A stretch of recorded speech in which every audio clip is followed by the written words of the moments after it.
मैंने नहीं कराया बाकन अरे भोर भरो गई यन के पाछे भोर भरो गई यन के पाछे भोर भरो गई यन के पाछे भोर भरो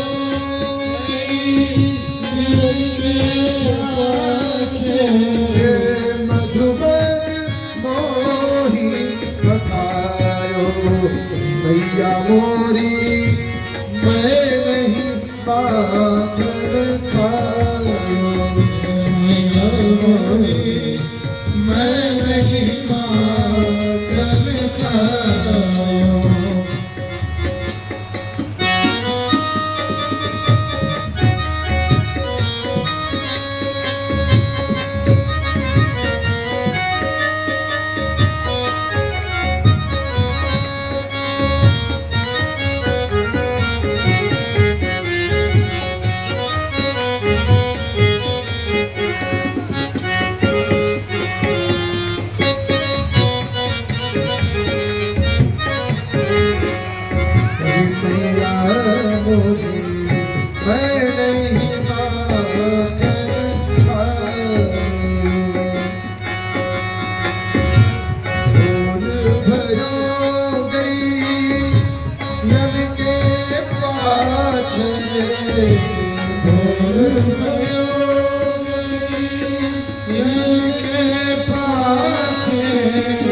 खायो चार प्रहर बंसी बट भट क्यों चार प्रहर बंसी बट भट क्यों चार प्रहर बंसी बट भट क्यों चार प्रहर बंसी बट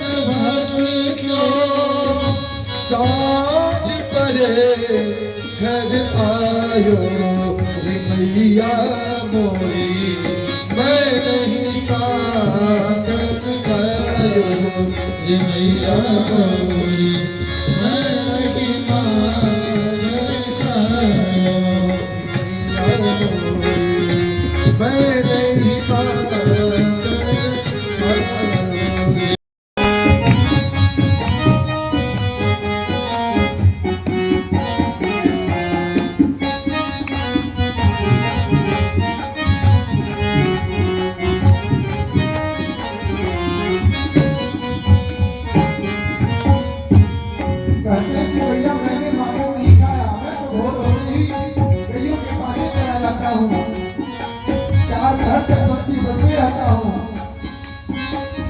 को घर आता हूँ तो इस कृष्ण में माखन कैसे डालूंगा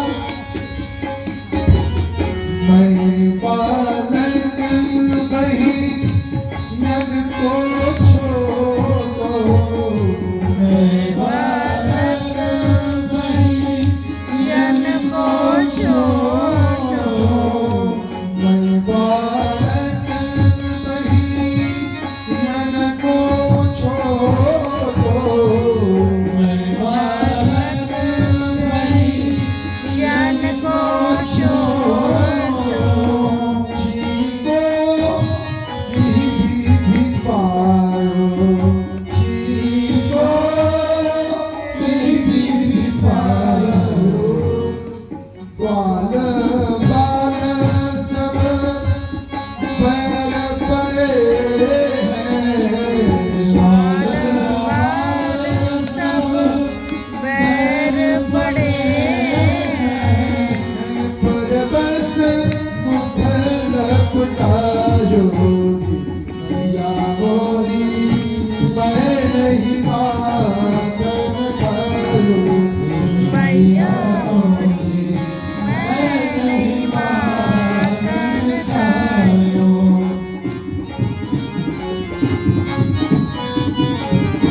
अरे तो जननी मन की अति भोरी, तो जननी मन की अति भोरी, तो जननी मन की अति भोरी, तो जननी मन की अति भोरी,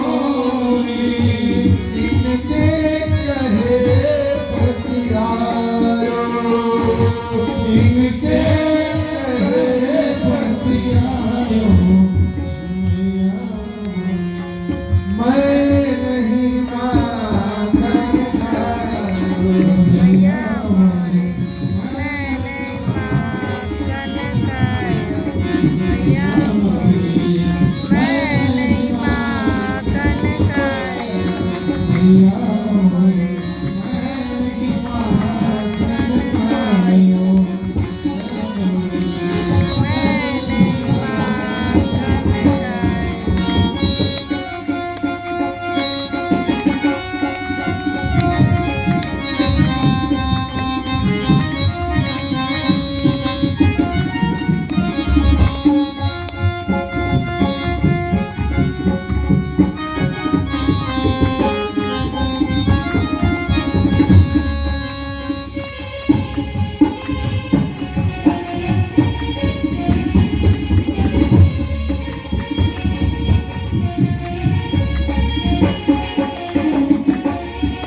भगवान कहते हैं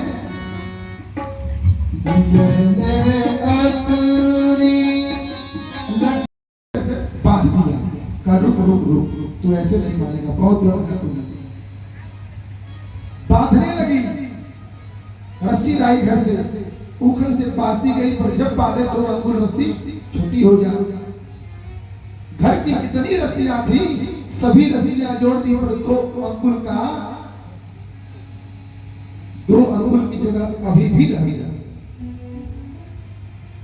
तदपि त्वयलोकुल्यम न्यूनम यद्यदात बंधनम, जब भी बांधे 2 अंगुल रस्सी छोटी पड़ जाए। कैसा अद्भुत भगवान का चमत्कार है। भगवान ने न तो अड़िमा का न महिमा का न किसी सिद्धि का प्रयोग किया, न छोटे हुए न मोटे हुए न बड़े हुए, यथावत पड़े हैं, फिर भी 2 अंगुल रस्सी छोटी पड़ जा रही है। कैसा चमत्कार है। मैया पसीना पसीना हो गई, केस बिगड़ गए, वस्त्र अलंकार अस्त व्यस्त हो गए, भगवान को दया आ गई। मैया को मैंने इतना परेशान किया, मैया मेरी परेशान हो रही है। भगवान सुमातुष्ण गात्राया विस्तृत गजगध्वजः दृष्ट्वा परिश्रमं कृष्णः उपयासीत् स्वबन्धने। मैया को लखपत अत्यंत परिश्रम करते हुए देखा तो भगवान के हृदय में करुणा कृपा शक्ति जागृत हो गई, और वो 2 अंगुल की जो अभाव था वह तुरंत पूर्ण हो गया। बोलो कृष्ण कन्हैया लाल की। भक्तजनों का परिश्रम और भगवत कृपा जब तक ये दोनों पुष्ट नहीं होते हैं तब तक भगवान भक्त के बंधन में नहीं आते। भक्त का परिश्रम सफल हो जाए और गोविंद की यदि कृपा दृष्टि बरस जाए सो ही काम बन जाएगा। भैया बांधने में सफल हो गई। दाम अर्थात रस्सी और उदर अर्थात पेट, तो रस्सी पेट से बंधी, इसलिए प्रभु का नाम दामोदर हुआ। बोले दामोदर भगवान की। मैया कन्हैया को घर से निकल घसीटते हुए चल पड़े। आगे तो अर्जुन के वृक्ष खड़े थे, बीच में से गोविंद निकल पड़े और वृक्षों से ऊखल अटक गया। तो मारा झटका, सो धमाधम दोनों वृक्ष गिर पड़े। उस वृक्ष से दो महापुरुष प्रकट हुए। सुखदेव जी कहते हैं ये दोनों नलकूबर और मणिग्रीव नाम के कुबेर के दो पुत्र थे। सरोवर में नग्न अवस्था में स्नान कर रहे थे। नारद जी को देखकर भी इन्होंने वस्त्र नहीं पहना, तो नारद जी ने इनको शाप दे दिया था, जाओ मूर्ख, तुम जड़ वृक्ष बन जाओ। तब से ये वृक्ष बने पड़े थे। आज भगवान ने स्वयं इन्हें इस वृक्ष योनि से मुक्ति दिलाई। दोनों ने भगवान की खूब सुंदर स्तुति गाई। वाणी गुणानानुगतमे श्रवणौ कथायां हस्तौ च कर्मसु मनस्तव पादयोर्नः स्मृत्यां शिरस्तव निवास जगत् प्रमाणे दृष्टि सदां दर्शने शुभमनोत्तरा। इस प्रकार उन्होंने भगवान की सुंदर स्तुति कही। हे प्रभु, हम चाहते हैं कि ये वाणी सदा आपके गुणगान करती रहे, ये कर्ण आपके हमेशा कथामृत पान करते रहे, ये हाथ सदा आपकी सेवा में लगे रहे, आपका सदा स्मरण मैं करता हूँ, ये सिर सदा आपके चरण कमलों पर झुका रहे, आपके श्री विग्रह का दर्शन हमेशा हम करते रहे। ऐसी दिव्य भक्ति का वरदान मांगा। भगवान ने दोनों को मुक्त किया। वृक्षों के गिरने का जो शब्द सुना, सो नंद बाबा भी दौड़ पड़े। ऊपर से बड़े कृष्ण को देखकर बंधन मुक्त कर दिया। और इस घटना को नंद बाबा थोड़े चिंतित हो गए। ब्रजवासियों से बोले, भैया अब हम यहाँ गोकुल में रहने वाले नहीं हैं, क्योंकि जब के लाला भयो है तब ते कुछ न कुछ गोकुल में आए दिन उत्पात हो रहे हैं, पर जाऊं कहां,